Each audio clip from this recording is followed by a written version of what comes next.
Hey, welcome back to Storypower TV. I am your host, Loren Norris, and I am so honored that you're here with us today. If by chance you enjoy this conversation, hit like, share, subscribe, and remember it's always on video on demand on OBBM TV, so you can find it anytime you want to. And we may be expanding to some other networks very soon. I'll let you know about it. You might know more about that by the time this conversation is over. I'm just saying. You know, part of my fun in this world is meeting people that I'm not sure when I meet them how we're going to keep them. Tadashi said that one time, how you meet them is how you keep them. And there are some people that you meet in life that the relationship, the circumstance, the environment that you meet them in doesn't last. And by that I mean the environment doesn't last, but the relationship does.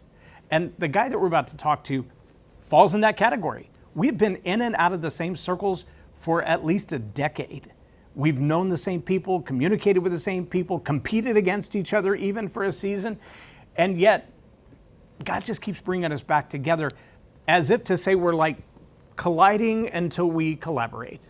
So when I had a chance to invite Clark Ortiz to make the journey up here to see us in Granbury and come see us from the Valley and talk about what's going on in his part of the world, it was a great opportunity, it was a great invite, and he said yes. So help me welcome to Storypower TV, Pastor Clark Ortiz. Thanks for being here, brother. I appreciate you. Jay, this is fantastic. I'm excited about it, and the journey to get us here has been great. It has been. NRB. Oh, yeah. Ministry meetings. NRB ministry local meetings, network meetings. Houses, network meetings. Christmas parties. Christmas parties, that's what I was going to say. And just sometimes just bumping into each other. And I'm happy to be here. It's an honor to be here. I love what you're doing.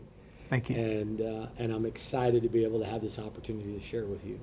I appreciate that. So everybody who sits in that chair for this show gets asked the same question. And it has the same follow-up question. You ready? Yeah. Who is Jesus to you? Oh my God. There it is. Oh my God. He's my all in all. Jesus is, he's here with me. He's my clothes, my protection, my shelter, my love, my embrace, my Savior, my all and in all, and about all. I do nothing without him. He's here with me right now. He's my guide and my gift, my joy, my love, my life. Every word that will proceed out of my mouth, I pray, speaks of who he is. Follow-up question. Why should I care? Yeah. For your life. To share your love. And to walk in his presence. There's absolutely nothing more gratifying than to attach yourself and be hinged, cleaved to him. And there's no other gratification you would ever feel than when you are attached to him. Doesn't mean much to you, does it? I remember hearing a pastor say one time, he got choked up every time he said it. He said, I'll never get over what he did for me. Yeah. And I think until that settles in. It was funny, our objective by the end of 2025 is to ask and retrieve the answers to that question 5,000 times. It's powerful. It's a great question. And I have heard everything from your Jesus, my Jesus, the same Jesus, to he's the SOB who took my daughter away from me with leukemia, to he's my everything. And that's the end of the answer. I haven't yet heard you are the Christ, the only Son of a living God, which strikes me as fascinating. I haven't heard the way, the truth, and the life, which strikes me. Yeah. I don't know why it strikes me, but it does. And I've only heard a few who have a short answer to the follow-up question. In fact, most people have a longer answer to the follow-up question than they did the initial one. It's fascinating. But you know, who talks about the house door when there's so much in the house to experience and talk about? All those is, you know, he's that entrance. And he said, I am the way, and I'm the door, the truth, and the life, but it's what's inside the building. That's what he's trying to get us through. And to discover who he is, the depths of who he is after walking through those doors. It would seem like it would be more fun to talk about abundant life over eternal life. I think it's easy to talk about abundant life. There's a lot of people that have abundance without having Christ. But that eternal life, I mean, even those who question him, we've heard it say that there's no atheists in foxholes. There's the atheists, the agnostics, it's their pride that doesn't want them to tell you that they think that there's something after this, or they hope that there's something after this. But it's their own pride that keeps them from it, but it's still in there. Yeah, I recently listened to a long-form debate with Jordan Peterson and 20 atheists. Oh, yeah, that was a good one. That was fascinating. Yeah, absolutely fascinating. The funnier part was when they said to him, well, you claim to be a Christian. He said, you said that, I didn't say that. Yeah. They're like, well, you go to a Catholic church. He said, I've attended a Catholic church. I've also slept in a garage. Yeah, but not a car. That's so good. The challenges that we face today, and you see so many pastors who are rising up. They play the algorithm game, right? They get the notoriety, they get to the top of the heap, they sell all the books, they build the big churches, and then they fall. Yeah. How does that happen? Oh my God. Why does that happen? Yeah. It's a great question. I don't think we'll know the answer this side, aside from the fact that we have a very diligent, deliberate enemy. Yeah. I mean, you think about that, even on that topic. I mean, what did David do? He fell. Committed murder. We talk about his adultery and lusting. I mean, he was a murderer and conniver. I mean, I can go down the line and talk about all the ridiculous things that he's done that today he'd never be recognized as a leader. And worse is his son. Right. And lived the wisest man who ever have lived, and with all the grandeur and glory, but at the end of his days, the definition of a man's life is written the day they die. And when I see the way he died and the character and attribute that he died, who in the world would ever want to be like him? But yet, he's in the middle of our books, our Bible. So we see these pastors that fall, and sometimes people put exclamation marks and periods on there when it just happens to be a bump, and no one wants to attribute that to. Look, you think you met who he is or who he was, but it's really a matter of who he's going to become. And I'm amazed of those preachers that I won't say on this broadcast, and anybody who asks me, that we follow and we read their books and we honor them, and we don't know that they have gone through the very depths of a fall and a fail and a frailty. But you see them today, just because you may not have been engaged in the Christendom at the time of their fall, you don't know that where they were. But if you knew it, you would think, would I ever follow? And those that I can say that in my generation, the Swaggart that had fallen and lived a horrific life in the midst of his greatest portion of his ministry, yet that has been passed, that is now his past, and look at what he's done at the latter part of his days. There's no question that he's at the twilight of his years, but he's built such still an incredible ministry. And I think there's a tenacity that needs to be, no matter where we are, how we fall, or where we fail, to never give up. And that's not your period. And it's a comma. It could be a colon. A parenthesis. A parenthesis. That's right. No, there's keep going. Well, and I think that if we look at life in the seasons, life in the phases, right? Yeah. We spend how many years as a kid, 18 before we even become classified as an adult, then 18 to 25, we don't even have a complete brain. And then 25 is usually when most people launch their ministry if they know early on that they're called to it. Yeah. And somewhere between 18 and 30 is usually when we make most of our stupid mistakes. Yep. Yep. Not true for everybody, but for most people. For me, my stupidity was from about 10 until about 30. Since then, I try to live the kind of life, but Man, if you went back to that parenthetical phase and said, define him by that, I'd run me over with a steamroller. Yeah. I mean, it'd be like Wile E. Coyote. I'd be done with you. And yet, it's been almost 30 years since then, and I have to look at that and go, at what point will I outdo in good what I did in bad? And then I realize, let's say I make it to 90. That 90 years of parenthesis, trying to tip the scale good for bad. It's not even a blip compared to eternity. It doesn't even show up on the map. Yeah. And yet, I hear people say things like, well, he did so-and-so. I don't care what's on your list. Adultery, violence, fraud, tax fraud, I don't care what it was. If God called you and qualified you, who has the authority to disqualify you? I don't know the answer to that question, but I know there are a lot of people that claim that qualification. A lot of people that claim the authority to disqualify someone else. Well, they did so-and-so, that disqualifies them. Did you qualify them? Yeah. Did you ordain them? Did you anoint them? Are you the one that told David, you're the one, not Saul? I'm taking it from Saul and giving it to you. Was that you? Could you go to David and go, you're disqualified, sorry. Yeah, this whole Bathsheba thing, too much. Oh, her husband too? Oh, yeah, you're out of there. At what point did you have the authority to do that? Because the one who did have the authority said, that's a man after my own heart.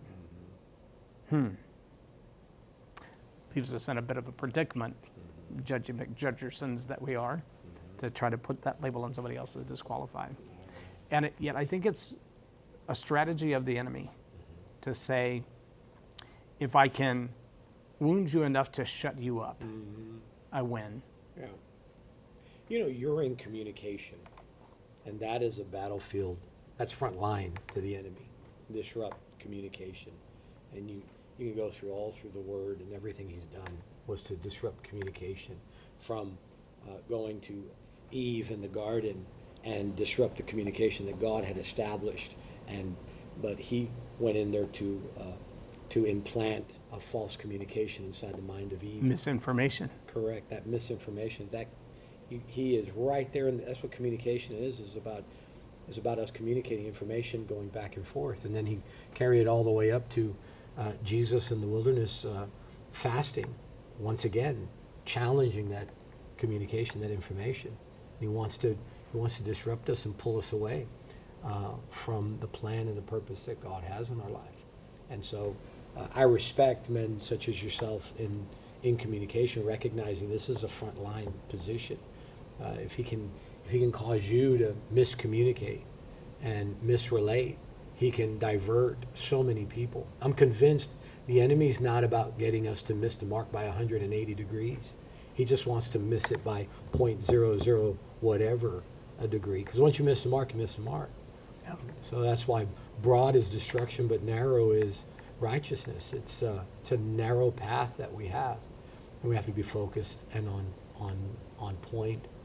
And this incredible work that you have here, and where you're going with it, and what you're doing with being able to establish and helping people with their communication. It's a frontline ministry. It's a frontline battle, and the enemy does whatever he can to just kind of get that 0.001 to get you to miss that mark. Yeah. And I want to say to you, yay, and keep going. God has such a call on your life to fulfill. And I will say, like you said, let's say you live to be 90, I say you shall surpass it in Jesus' name. I'll take that. Amen. I receive that. Amen. So you have been a pastor for how long? Great question. Accepted pastor or refused to be a pastor? Because we can talk about calling, ordination, and assignment, right? That's right. Well, I'll tell you, I was 19. I built my first Christian TV station in Puerto Rico, celebrating 40 years this year. And in July. It's still there. Still there, still running, still broadcasting, still preaching the gospel. To this day, the very first Christian TV station in Latin America, Puerto Rico. Still preaching the gospel, still in the hands of the family that we left the station with. And I was 19 when I put it on the air. And we came back to Texas. My father was an evangelist. I was the kid that never said no to Dad. He would threaten me. He would say, it wasn't threatened by punishment. He said, you want to live long on the earth? The Bible says, obey your parents. So I obeyed. I want to live long. And we started building a studio. I respect what you have here. I wish I had what you had here. We built television. He was an evangelist, and I was just a kid that ran a camera. And then we went through a challenge one day we'll talk about, and we have more time, and went through a challenge that he was being audited by the IRS. And he didn't know how to solve the problem. And the IRS agent ended up getting into trouble and terminated, came back, talked to my dad and said, I know how to solve your problem. Says you need to start a church, which was very interesting. The way to solve the problem with the IRS is it needed to be a pastor and he needed to start a church. He says, I'm not a pastor, I'm an evangelist. So he looked at me and he said, son, you're my pastor. And it began at that moment, and I denied it. I said, what do I know about pastoring? I just know how to follow and read and study, and you're the preacher, I'm not. But literally it was probably, so when you ask that question, I have in my age now look back and say, my pastoralship, my denial, all those years, but we started the church then, and I've accepted it that was the day that the Lord had called me to be a pastor, because my father never let me deny that position, that I was his pastor to the day he died. It's like a Jonah journey. It was incredible. I never ran around and say I was pastor, never ran around and say, let me be your pastor. I was just a platform builder, and I'd bring every preacher that I could on a platform to get them to tell the greatest stories that they could tell. And these preachers have been everyone from from Benny Hinn to Copeland's to Creflo Dollar, all the names that you've ever heard, Jesse Duplantis. I was there when they were beginning, and I did what I could to build their platform, to get a platform for them to preach from. And I was the guy in the back that they never really knew who he was, but I made sure they had airtime and they were presented. But truly the definition of a pastor is a protector and preparer of their souls. And even though I may not have been the person on the platform, I've been the person that built that platform. I have a coaching client that called me out of the blue one day. We were actually setting up to do an event, and my phone kept ringing, and I was like, I do not have time for this. I kept silencing it, ignoring it. Yeah. They didn't leave a voicemail. They just kept calling back, and I'm like, I don't even know this number. So finally I answered, a little hostile.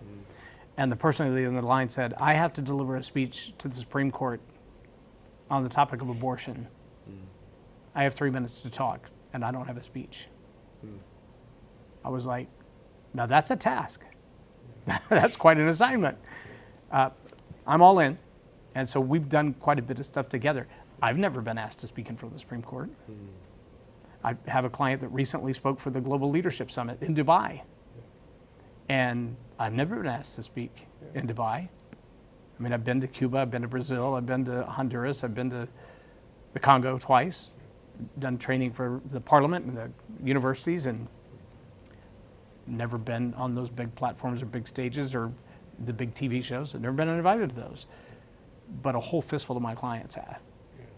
And so in the same way, standing in the wings and preparing the one who has the calling, preparing the one who has to be out there, that's the Barnabas. That's the Jonathan. That's the armor bearer.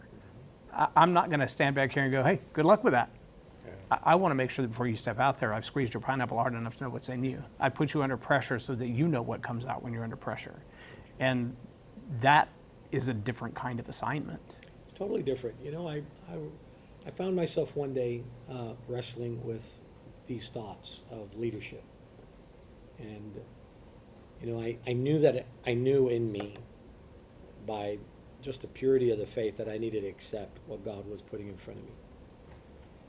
But I didn't want that. My father had passed, and he and I had pastored and planted this church. He was up on the platform. I was behind the scenes. When he passed in the year 2000, there was nobody else to take up the church. And we had 3,000 members and a TV ministry around the world and 26 TV stations that we owned. And we were up on satellite all through Latin America, and there was no other pastor. Wow. And I was confronted with that at that moment in the year 2000.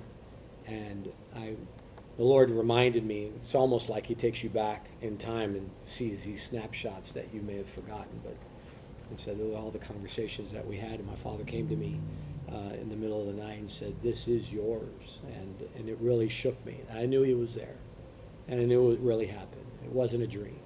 Woke up with my pillow drenched in tears, and continued and carried the ministry, and the topic that I found myself in, I said, "Lord, I'm going to go tell these congregation, all right, let's roll," because they didn't know what to do. They knew me. They knew me as of course, the son in the background, almost a Joel Osteen type of moment. Right.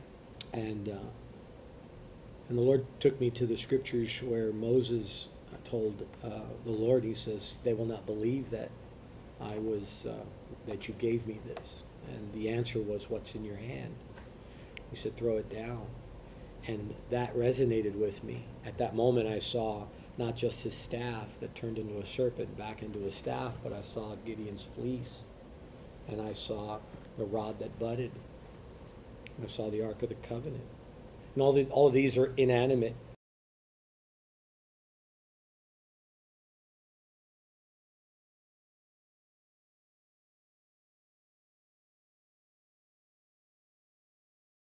So you're going to be my mouth to him. Would not allow him to even have that conversation directly with God because of his denial of the position. And that's when I said, I can't deny this anymore. And I said, so I said, and I've made it my quest that I want to be that inanimate object, which is really who we are. We're that behind the scenes that propel these that have their oracles. But we are building of those platforms to put those oracles on the platform. And I sit back and can't help but say that reward system that God has established when we get to heaven of "Well done, my good and faithful servant," just because it wasn't our word in that microphone through that speaker that went to that ear, there's a reward of that person who ran that line to hook up that microphone for that to be spoken clearly, And so God created that platform, and so it's a humble position to be in. Doesn't allow you to be prideful, which I love, and I like it, especially when you have issues with your appearance. It serves well. I love the idea of the inanimate object, because I think back many years ago. You probably, well, maybe you didn't. Maybe you don't watch secular films. There was a movie with Steven Seagal, and his nemesis in this movie was a guy by the name of Screwface. He had scars down his face. He was Jamaican. He was a kingpin, drug dealer, creating all kinds of havoc in the neighborhood. Typical storyline, Seagal was out of the military, so he's confronting this guy dealing drugs in his neighborhood, killing the teen kids. And so it gets to the level where he's like, look, the only way to get this guy gone is to take his life. So he cuts his head off, and he carries it into the nest of the bad guys. He's like, see? And they're all like, oh my gosh, he's invincible. You can't kill him. How did you cut his head off? And 2 scenes later, dude's back. You're like, no. You don't cut somebody's head off and then bring him back in the movie. How does that happen? Well, come to find out, he's got a twin brother with exactly the same scars. He's in Jamaica. And so Stephen goes to Jamaica. Here's the scene. Stephen and all his military guys are raiding this drug kingpin's compound. He's also into black magic and all kinds of stuff. He's doing his sorcery. He's got his bowl there with his little, little flashes of smoke. It hit me like a 2x4 at full speed. He looks up on the security camera and he sees Steven Seagal sneaking down the fence, ready to call on the fence. And he points at the camera and he says, him's walking around a dead man and him don't even know it. And it was like the Holy Spirit just dumped me out of my chair and he said, you hear what I'm saying? Wow. Without the Spirit of God in you, you are an inanimate object. And I thought, dead and doesn't know it. That is so profound, because something is animating. And if it's not the Spirit of God, it's a different kind of spirit. That's exactly right. And we walk around with the submission to the authority that shouldn't have any authority. It's like the 2-year-old yelling, feed me now. You're like, listen, you little tyrant. It's not dinner time yet, right? You come in here at 2 o'clock in the afternoon and go, I eat. No, you skipped your lunch at noon. You wait till 5 like everybody else, right? That's the tyranny, if you will, of that immaturity. Yeah. And yet we submit to that in so many arenas, whether it's financial or it's communication or it's the church or it's a religion or it's our relationship. Yeah. And we submit to that obnoxious, immature tyranny without growing up into it. So you were telling me about some land deal that you're working on, kind of an REI type of a thing with the church, and something you're doing with other churches. Yeah. So tell me, A, how that fits in your ministry, and B, what is the agenda or the objective of that, and how do people benefit from it? Sure, that's a great segue. It's so More inanimate objects. That's right. You know, churches and pastors, with full respect, they are men and women of faith, and they've taken up a ministry, and they've walked off the boat and walked on the water, and they don't know where the boat is anymore. They're so far into the water. They're not sinking, but obviously sometimes storms come by, and they look to Christ, and Christ saves them, or sometimes they may actually sink, and he needs to save them again with a new boat. And our challenge in that is, with ministries, have always been, you know, ministries breathe, they inhale, exhale. And it's something very important for every pastor to understand. You're going to base, you're going to bound, you're going to have a day where it's just great revival, and another day that you're going to feel like you've missed God all in all. And with that comes the revenues of the ministry. It's an up and down of ministry. And Jesus makes this incredible statement where he tells his disciples, he says, look at the people of the world are more cunning than we of the kingdom. There's a key statement there, is cunningness. There's an understanding of elements that you don't understand, and they're able to utilize and work business that you haven't been able to work business. And for clarity, cunning and conniving are not always interchangeable. A lot of people would assume that they are. You're correct. No, and cunning is they're creative. They look Clever. at what they have. They're clever. They can put this together. They can put South Texas. To understand this is very important to know. We are on the border where every politician shows up to take pictures of this great wall, or not a wall, whatever you want to call it. I could care less. It's huge, and the only way to get past that is come across illegally. But they come take pictures there, and that community there. Or they drive 8 miles down the road where there's not a wall. Yeah, that's right. Right. I rode the train down that border, and I was like, wall, no wall. Yeah. Where'd the wall go? Well, depending on the year, 4 to 6 of the towns in my neighborhood are rated as on the top 10 most impoverished community in the nation. Wow. The city I'm in right now is called Far, Texas, and 2024 was rated as the poorest city in the entire nation. Far, P-H-A-R-R. It's far from everything. P-H-A-R-R. That's right, and I've heard it all. How far is far? I've always used it as far. It is far as far. Yeah. And it was rated as the poorest community and today it's probably number 33 poorest city in the nation. And so the challenge of being able to do business or to do ministry is very challenging. And so ministry's not free. Ministry is not free. It's expensive. You don't go to the grocery store to buy donuts for the morning breakfast, and they go, oh, you're a church, let me give them to you. I like to say it this way. I heard this from this great lady that went home to be with the Lord. Says, you can come to church for free. You don't have to give an offering. You can enjoy the service, the worship, the preaching. It's all, you do it, enjoy it. There's no charge for any of that. You can enjoy the air conditioning, enjoy the children's ministry, people taking care of you. Even the diapers that your little baby used in the daycare, all for free. It's free to you, but it costs somebody. Somebody paid the light bill, somebody paid the mortgage, somebody paid for the walls, the carpet, the diapers, the toilet paper. Yeah, somebody's got to put in the plumbing. So it may be free to you, but it's not free. Somebody paid for it. And so here we are in the ministry, and back when my father and I were building the ministry, there was always a question, how are we going to afford this? And so the Lord has put inside me for this reason, the ability to be able to do business. And I understand business. I understand how to generate money. I can walk into a city and create capital, create an income, walk out with all the income that's needed to get whatever's done. Have the full reliance on the Lord that He guides my steps to be able to do this. And so my mind thinks a little different. When people get to know me, they recognize it's a little different. I'm a little different. Yeah. And so so with that, we would build these businesses and be able to preach the gospel, and we built a television ministry that reached the world. And so when I went to South Texas, I picked up an incredible church that was suffering, and the bank was knocking on the door. They're going to take up the building. There was 40 some odd, 50 people showing up on Sunday morning. There was no pastor for 5 years, and I received a. Why did they keep coming? It was the people that would preach that would keep coming, and their family members would keep Kind of a coming. little rotation. Yeah, there were elders that just kind of rotated, and they were looking for a pastor. God bless them, but they didn't know what to do.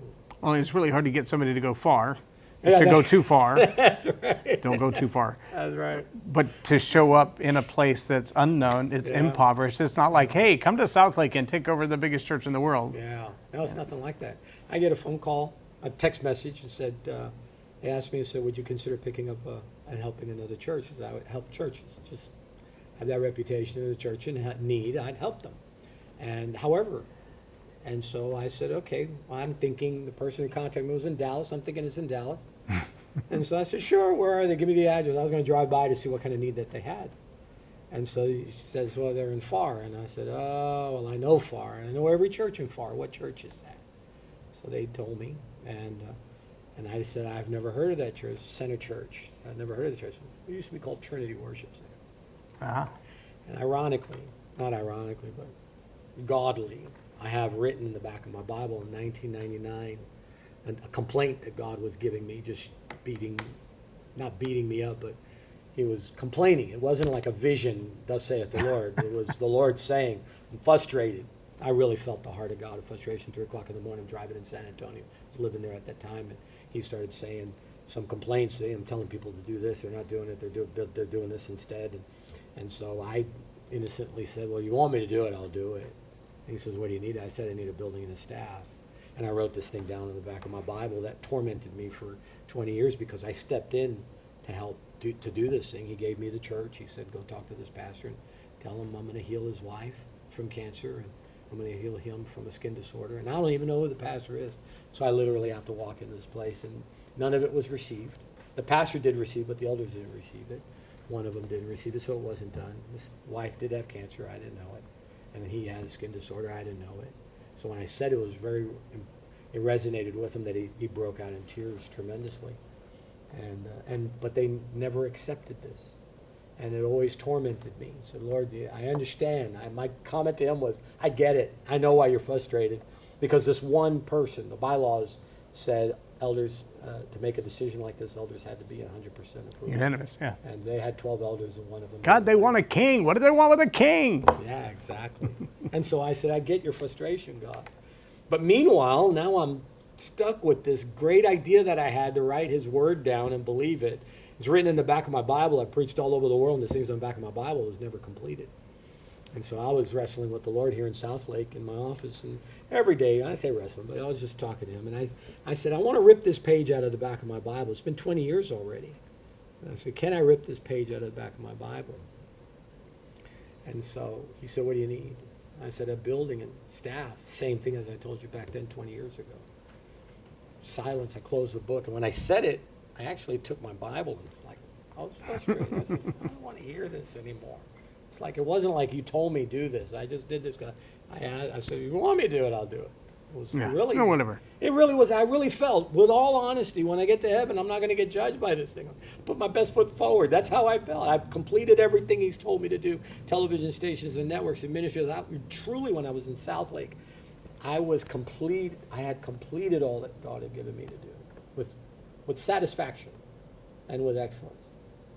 But I found just that one item odd. I take 2 steps from my desk, and I get this text saying, are you ready to pick up a church? I said, what is it? He says, it's Center Church. She said it was Center Church, and I don't know the church. And says, well, it's called Trinity Worship Center. The name on the back of my Bible is Trinity Church, written on there. That's where I was supposed to go.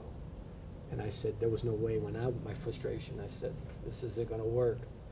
I said, that church doesn't exist anymore. They lost it all. It doesn't exist anymore. Yeah, And when no she such told thing. me it's Trinity Church, he says, I turned Abram into Abraham. Trinity Church San Antonio versus Far Texas doesn't mean anything to me. You need a building that's sitting there. And so I drove down there to see how I could help them find a pastor or what have you, but I already knew in the back of my head what the Lord was going to do. And they had financial problems, and I said, well, let's fix it. And I just, under the order of the Lord, I said, the Lord said, don't tell them no, just say yes to everything. So I did. I said, what do you need first? He says, well, grass is this high on 10 acres of land, and we can't afford a guy to mow, and we can trade out all our equipment for a guy to mow it. It'll last about a month. I said, you got equipment? He says, yeah. So I'll mow it. So I started mowing. And then started cleaning, fixing, repairing. I had a lot of time on my hands while living here, traveling back and forth. And I began to, as I worked on the ground would speak to me. And the Lord would speak to me through the ground. This is supposed to be here, and that's supposed to be there. And then through out a few years, the Lord began to give me direction and said, this is what I want you to do. And so I started stepping in the direction to be able to start building what we're building now. And the Lord directed that there's all these churches that are going through economic distress, and there's things that he wants them to do. Gave every pastor that is property rich and cash poor, God gave them a vision for the property to acquire, may not know what to do with that land, trying to figure out what to do with it. Some of them sell it, and it becomes what God wants them to do, and what they end up putting there are shopping centers and hotels or malls. Or pastors go in, for whatever reason, we need 3 to 5 acres to build a church, but we go out and we find 25 acres. And they're good deals, and we say, why are we doing that? Well, God's actually directing you for a purpose. And so that's what we've done. I looked at the building. We solidified everything as far as the church is founded, doing well, great relations with the bank and such. And I said, there's some piece of equipment that I need to purchase, and how am I going to do this? And I know the Lord said, you just take the gift that I gave you to be able to raise the money. Instead of going out and hounding everybody, I need money for this $500,000 new air conditioner. I said, let me go buy a piece of property and flip it. So the first place I went were the hotels that were around me, contacted them. Privately, nobody knew it was me doing it. And I went through a journey. The Lord took me through this journey of acquiring, purchasing, building. What's the options for hotels? I started calling around the hotel groups, and I caught the attention of the Wyndham Group. They came to see me. All the executives came down. Wyndham's here in Dallas. They came down to see me down in Far, Texas. And they actually said, we want to work with you. We've never done this. We've never worked with churches.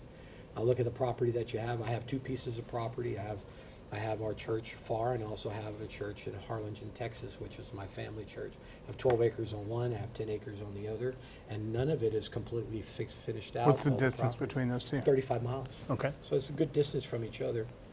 And so my younger brother, when I moved up to South Texas, I had taken my younger brother and I put him through Bible school and Rodney Howard Brown School of Ministry over there in Florida. He graduated, set up the TV ministry for the church, and then he came back to the Valley and put him in as a youth pastor, and then developed him to become a senior pastor. Turned the church over to him, and I traveled back and forth to South Lake. That was my life at the very beginning. And so when I picked this up, I called my brother and I said, I got an idea for you. What's your thoughts about, you have all this land on the side, I put a hotel there. He loved it. How much land does it take to build a hotel? 3 acres, 2.5 to 3 acres. And that's parking lot, foundation, and everything. Hotels are about $12 to $14 million to build. And so we have the brand. We've solidified the brand with Wyndham. We've signed all the agreements. We have the franchise dual brand on each one of our properties. Hawthorne And what's Suites. the brand? Hawthorne Suites and Wingate Garden on one, La Quinta, and Hawthorne Suites on the other. And both of them are 125 rooms. And all of those are Wyndham properties? All of them are Wyndham properties. So my agreement with Wyndham is that I'm building those properties and I'm going to go find more properties. And I said, this is a solution for churches. So I'm building a hedge group, not with churches. I'm building a hedge group with investors, talking to the money. And I understand. I was a CEO of 4 public companies in my life. My life has put me in that position. I was a CEO of a finance company called Swordfish Financial. And we did very well. It was all about raising money for different tech companies, and we did well with it. And so I said, all right, this is what we're going to do. We're going to build a real estate investment trust. We're bringing investors together to pay for the build out of the hotels. The churches have the property that we'll do a lease agreement with them, so they have immediate income that will be coming into the church and allows them to take a percentage ownership of the property that's actually there. They become a hotel owner. So how does that fit with their nonprofit status, with their 501c3? Is that a cash flow Perfect. into? It becomes donations first, so the corporation never doesn't have to do anything. The nonprofit corporation doesn't have to do anything. The lease agreement becomes a lease agreement, which a nonprofit can have land and lease out land to whomever. Okay. And it becomes a lease agreement, and then it being in a trust, the trust can ward over will over any ownership and asset to the nonprofit corporation, for the nonprofit corporation to continue to receive capital. So is the lease like a 99-year lease with a set rate kind of thing per year or per month? Correct. Okay. It's And is it revenue-based or performance-based on the 125 rooms, or is it flat? both. So Okay. it's a flat for the land, percentage of the ownership of the property. They receive ongoing residuals. They also are, because the pastor is now welcomed into the REIT, so he's listed as owner. So he's one of the owners and gets all the benefits of the hotels. And what happens if he leaves that church? It's all written within the bylaws of the corporation, how they manage their nonprofit corporation. So the 501c3 holds that position. The pastor is basically the executor of it. Correct. And if he leaves, then the corporation still holds that. He loses his job, so to speak, and moves on to something else. And it's actually built for legacy. So a challenge that I used to stand on this soapbox a lot is what happens to our aging pastors. Right. Pastors that pass away and they're living in housing allowances or parsonages, and the wife is now, told you got 90 days to get out, or the kids or what have you, and they're all hurt.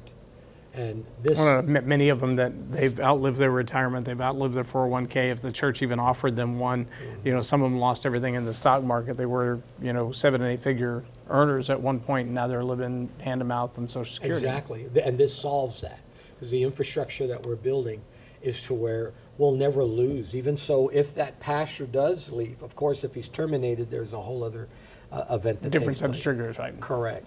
But if that pastor is a legacy pastor of that ministry and carried right, which is something that I consult churches with, and I show them how to give honor to that pastor, because this is the greatest asset that church has, is that pastor. When they are at the point where they can't physically be up on the pulpit, or they don't desire to be on the pulpit all the time, but they're not interested in going and start another church, and they're not going to be a world evangelist, and let's not throw them out of their house. We need to take care of them, because this is a wealth of information and pitholes and valleys that the new pastor is going to run into, that you need this arbiter of information and wisdom and prayer. Is the number one intercessor, and Right. that person needs to be taken care of. So every church that I establish, I actually coordinate to where they have a lifetime position with the church. They're taken care of for life, whether they invest in 401ks or what have you for the pastor. That's fine, but that pastor is going to have an ongoing revenue for the church. And so this provides that to where this pastor doesn't have to think about. Most problems pastors get into is two things. Number one, maybe they're bankrolling so big that they could become bored, or they feel invincible. There's no challenge, yeah. No challenge. Or number two, they're so overly taxed and challenged that they go and do business deals that they didn't hear God on, and they Right. put themselves into debt. Or they take up a side hustle that destroys their character and demeans their Correct. ability to teach. And it puts them in a bad position. But Right. if they can have a vehicle that, look, you don't think about that anymore. And the beauty of it is, hotel income changes year by year. Rates continue to increase. Seasons. Profits Yeah. continue to grow. As long as the hotel is in a healthy position and taken care of, it's always going to continue to provide for the life of that pastor and the legacy for the ministry.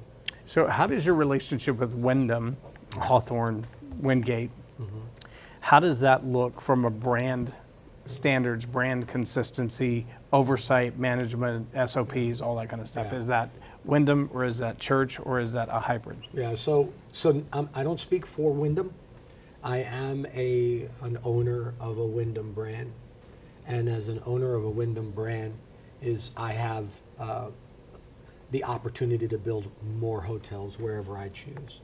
Now, with a caveat, the beauty of the hotel business, it's like the algorithms of it. You put in an address in a computer software that's attached to the tourism and the taxes of the community. When you put that address in, their software pipes out whether it qualifies for which one of their brands, or if it doesn't qualify, then there's a denial. And so at that time, when you are an owner, now you have a streamlined opportunity to be able to build another hotel in another location. So one of the things that I've observed in civics and planning and things of that nature is I watched the whole debacle with the Dallas Cowboys when they left Irving and went to Arlington. And Irving and Las Colinas and Frisco and Dallas and all these other people got into the mix with that. And the mayor of Irving at the time said, no way, we're not giving you a tax abatement, we're not fighting with this, et cetera, et cetera. And Arlington said, we'll give X number of dollars and tax abatements, we'll put X number of money toward it, we'll help you build it, we'll make the loans up front. Like Jerry Jones needed anybody to loan him money, right? But he's smart, he did. He got it, and he got it built, and then he paid it all back. Yeah. And people looked at the city of Arlington and went, why would you sign a bond election to put that in your backyard when blah, blah, blah, blah, blah. And there were a lot of people that were up in arms, like, we're going to have to spend hundreds of millions of dollars. And none of them looked at tax credits. None of them looked at the surpluses. None of them looked at new employment. None of them looked at the project itself rebuilt 7 major highway intersections, paid for interstate highways and beautification around the area that the city would not have invested in. I mean, they looked at that part of town and went, it's not going anywhere. But now it's a bustling restaurant area, it's a lot of traffic, and now they're taking the same concept and moving that to Frisco. So when you go into a church and you say to the board who has to make the decision that they can't even settle an argument over carpet or a new pastor, how do you get them to go, oh yeah, sign me up, $12 million, I'm in? Well, first of all, they're not paying the $12 million. They don't pay a dime for the hotel. So the church has zero out of pocket to make that commitment. 100%. So is this a pastor's commitment or a church corporation commitment? The elders, the board, who has to decide? It's a great question, and it depends on the dynamics of their bylaws. The structure. Correct. So, for instance, in one property, it could be like in our church in Harlingen, it's the family's the board, and so what our church in Farr is, I have an eldership board, which are not family. And so we're all connected to the two. So there are, of course, votings behind it, depending on what their dynamics are. There's no money that they put out at all. And if they want to sell the property, they can sell the property. But if they sell the property, then it's going to be placed on an appraisal, and an offer will be made as an investment by the investment group. So what's beneficial for them is for it to be legacy, to where they continue to become a perpetual owner of this asset. Because on top of that, we continue to work with the church. Because there's some things that a Wyndham Group or a grocer or what have you does not know how to mine out of the pasture of the information of their community. Because that pasture just doesn't know the people around the city. He knows the people across the town. He knows the schools and the stores and the business people and the teachers and the nurses and doctors. And he already knows where the future of that town is going. And this is a lot of market research that any investment group would want to have. Right. And so it's almost an acquisition of that mental IQ of the local community. And it's going to help with them. That pasture purchased all that land there for a reason, knew that there was going to be a subdivision, a grocery store. So something very important to understand, and pastors, please take this information. When our founding fathers established this community that we have, the United States of America, the first thing that they did when they went to go develop a location where people were land grabbing or establishing some type of a municipality is that they had to have a school and a church with a cemetery next to it, ironically. That also became the hospital. And then, of course, that's where the post office was. But it was all centered around the church. San Antonio, it was the Alamo, which was a mission. So churches, right now, major real estate groups that I've talked to, they want to know where are the churches. And that's where we're going to invest in. And pastors have no idea. That's a conversation that's taking place. Well, and that goes back to a conversation I had with our last guest. We talked about the trickle down of culture to society, and how that worldview comes right out in your capitalism versus socialism. And one of the comments that guest made was, America was built on these Christian values to begin with, and now we're at a place where we're looking back going, we don't need no stinking Christian values because we presume that the freedom we enjoy today had nothing to do with them. And it's exactly the opposite. You know, there are many places where you would go, that South Lake, for an example, as a city ordinance, you cannot have a pawn shop in South Lake. You can't get a permit to open one. I was there, I lived in that area when they had the fight over whether or not they were going to sell alcohol, wine and beer, or hard liquor in a store. And the presumption, like the Texas, so far, perpetual fight against gambling, the presumption is the minute those things come in, the nature of your culture changes. Correct. And so the presence of a church and the absence of a pawn shop are both hugely representative of the type of people that are magnetically attracted to that community.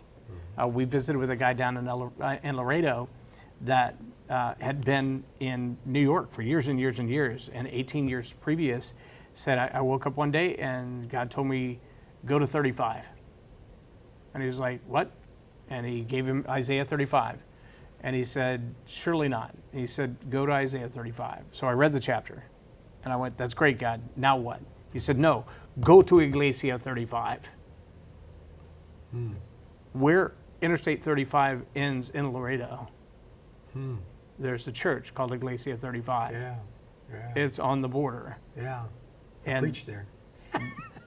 great guy, loved him, loved his nature, spent hours with him and his sisters. And when they talked about how Cindy Jacobs' prophecy led them from New York to that space, and Joshua Fowler was the one who took us there, that's who ordained us. When we went there and spoke in that church and visited with those people, there's like 600 people in that little church there.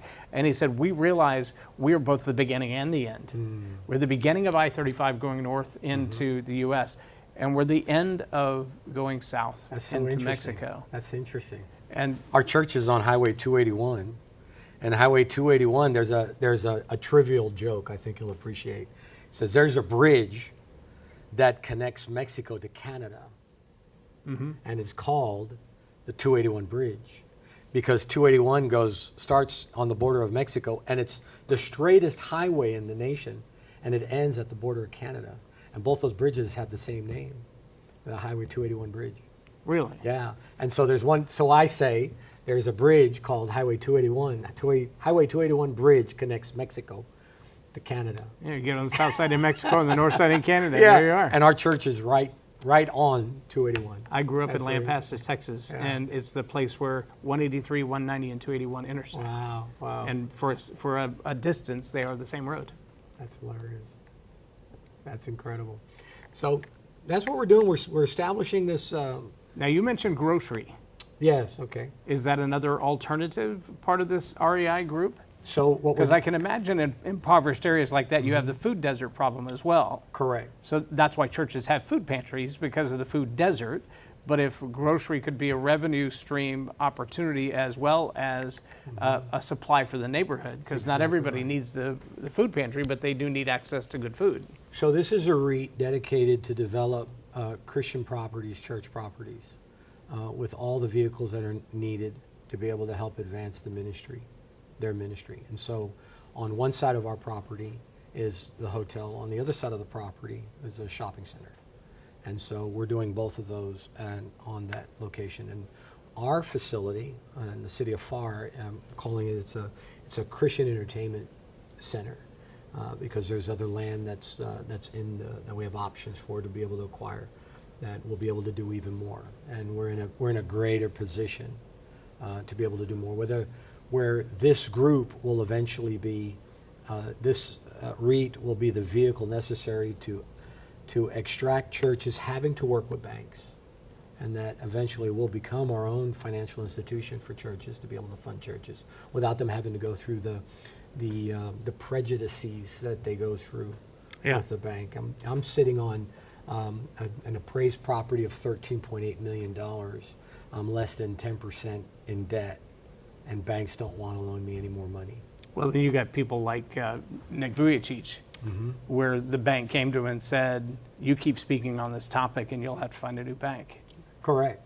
And then they straight up, you got 24 hours, your account is closed, get your money out. Yeah. The beauty of the media, of having media in my asset holding, is I had a bank when I was in Harlingen that did the same thing. They wanted to curve my conversation.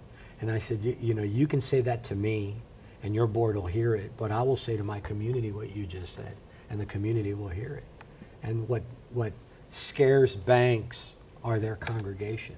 And that's why they won't loan money to banks. They will give you only enough. They'll never give you what an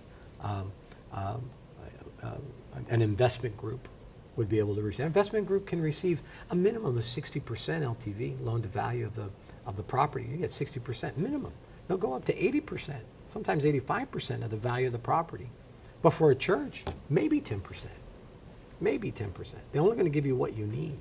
They're not going to give you what you should have. It's just enough to sustain you. Just to keep you going. And then they're gonna cause you to answer to them at all times. These are conversations that members of the church don't know this. My father said this thing, and my father was rather shrewd, and I'm gonna be cautious with what he says. Are we okay with time? Yeah. So I'm gonna be cautious with what he says. My father said this thing. He says, I'm tired of having to take my medical exams and give it to the bank for them to renew my loan.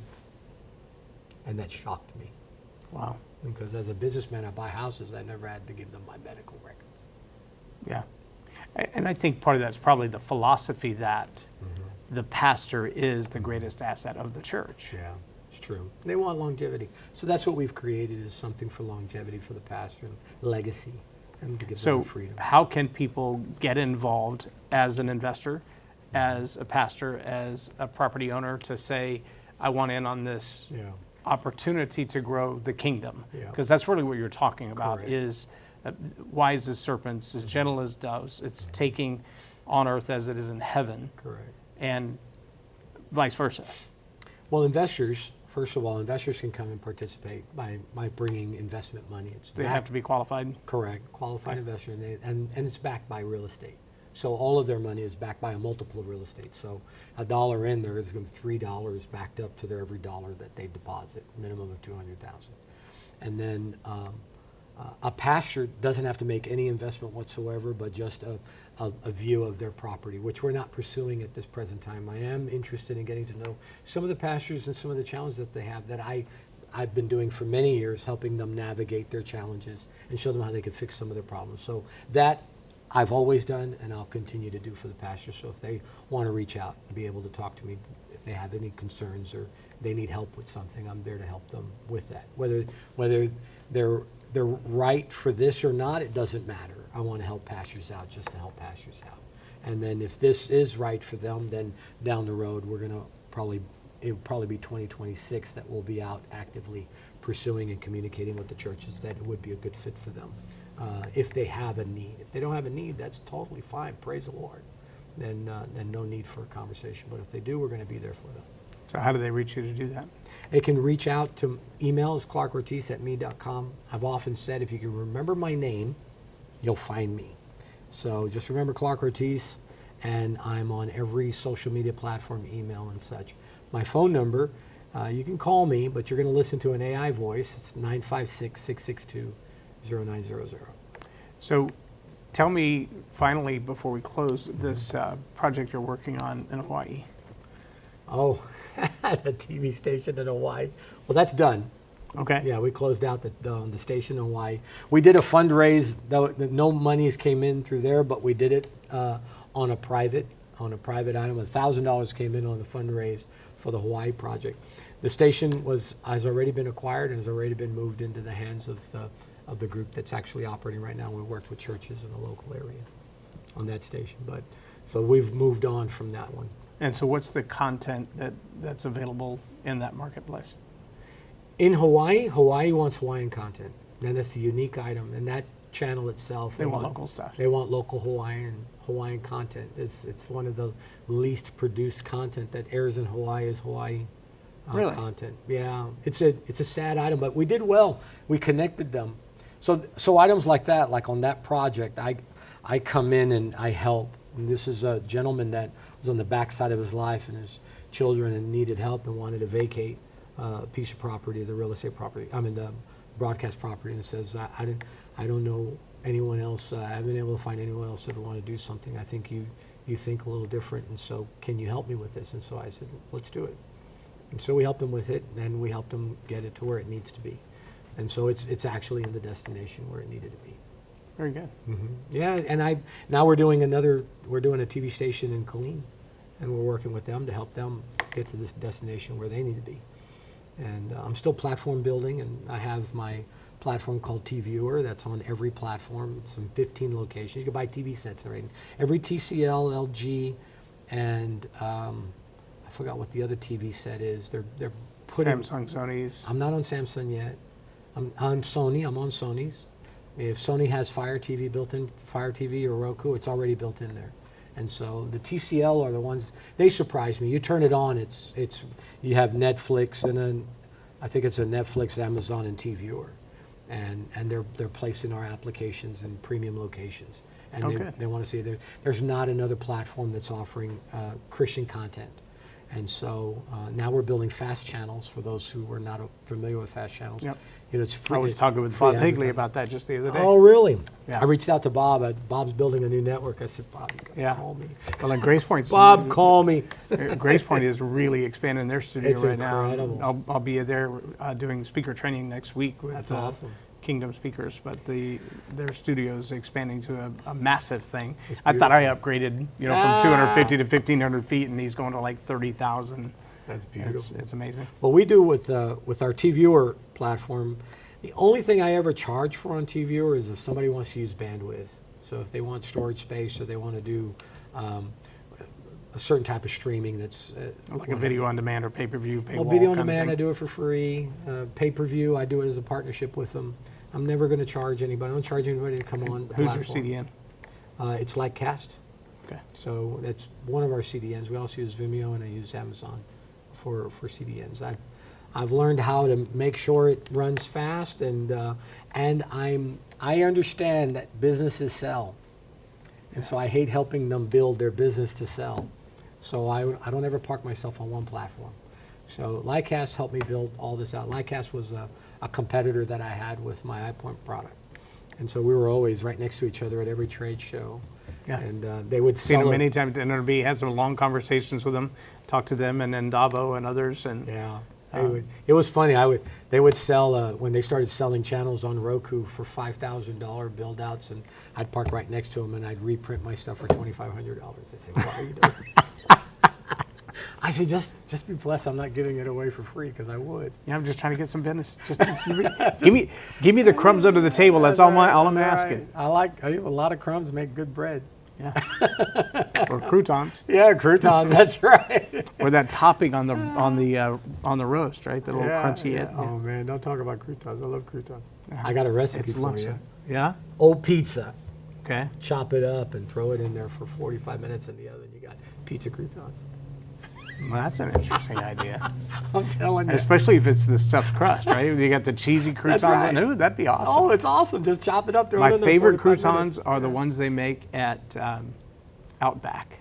Uh-huh. It's got a little cheese and a little garlic and a little olive oil. Oh, And she told me, she said, we put them in the oven. And I mean, they're crunchy, crispy, but they don't break your teeth. They don't break your I mean, you teeth, can yeah. smash them with a little spoon and they just go and explode. Yeah. I'm like, that's the right kind of crouton right there. Well, that's the way I love croutons. My wife gives me all her croutons. I love croutons. So when you said that, sidebar, rabbit. Where? Squirrel. That's right. Crouton squirrel. That's right. That's Excellent. Right. Anything I didn't ask that I should have? Oh my gosh, tons of stuff. So I'll be back. Excellent. You know where we're at now. Yeah. It's all, and if you ever come to South Texas, you let us know. We'll host you there and put you on our show. Love to. Yeah, I'll let you talk to people. And there's a lot of people over there that need to know how to talk. Well, maybe we'll schedule an event down there and come down and do a day training or something. It'd be good. You let me know. I'll house you. We'll Excellent. Have a good time. I appreciate it. Yeah.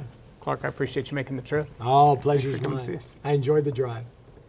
And thank you for watching Storypower TV. We appreciate you being here. Again, like, subscribe, share it with people. Share it with anybody who needs to know that there is a God in heaven and he loves you. And if you're not sure about that, ask him. You might be surprised how he answers you. You might be surprised if he answers at all. But if you ask him, he promised he will answer, and that's not my promise, that's his. Who is Jesus to you? I'm Jay Loren.